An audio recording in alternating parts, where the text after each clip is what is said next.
சிந்து பைரவின் எப்பறமோ ஆறுமுகம் இருந்துட்டு வேலைக்கு போறோம்னு சொல்லிட்டு இன்னைக்கு என்னடா நீ எதுவும் பேசாத இருக்க, ஒரு மாதிரி சைலண்டா இருக்க, என்கிட்ட சண்டை போட்டுக்கிட்டே இருப்ப, என்ன ஆச்சுன்றாங்க, என்ன பிரச்சனை உனக்கு, அதெல்லாம் ஒண்ணு இல்லைன்றாங்க, எதுவும் மறைக்கிறேன்னு தெரியுது, என்னன்றது சொல்ல அப்படின்ட்டு ஆறுமுகம் பைரவி கிட்ட கேட்கவும் பைரவி உங்ககிட்ட சொல்லிடலாமான்றாங்க. ஆனா அத்தை யாருக்கிட்டையும் சொல்லக்கூடாதுன்னு சொன்னாங்களே.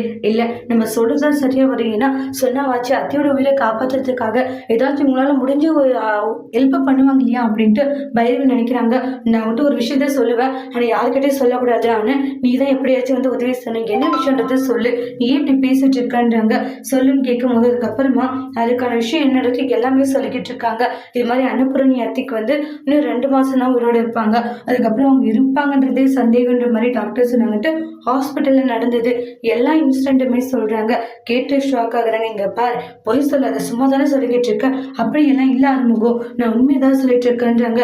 நீ எதுக்காக இப்படியெல்லாம் பேசிட்டு இருக்க, இங்க பாரு, நான் என்ன பொய்யா சொல்ல போற சொல்ல, உண்மையதான் டாக்டர் சொன்ன ஒரு விஷயத்த தான் சொல்றேன். இன்னும் கொஞ்ச நாளைக்கு தான் அன்னபூரணி அத்தை உயிரோடு இருப்பாங்க, அதுக்கப்புறம் அவங்க உயிரோடு இருக்க மாட்டாங்க, அவங்க நம்மளை விட்டு போயிடுவாங்க, நம்ம அவங்க உயிரை காப்பாத்தி ஆகணும் ஆறுமுகம். உடனே கேட்ட ஆறுமுகத்துக்கு ரொம்பவே கஷ்டமா போயிடுது, ஃபீல் பண்ணி அழுதுட்டு இருக்காங்க. இல்ல, என் அம்மா என்னை விட்டு எங்கேயும் போக மாட்டாங்கன்னு ஃபீல் பண்றாங்க. அடுத்தடுத்து வரக்கூடிய பிரமோட என்ன நடக்க போகுது, அம்மாவோட உயிரை எப்படி காப்பாற்ற போறாங்கன்னு வெயிட் பண்ணி பார்க்கலாம்.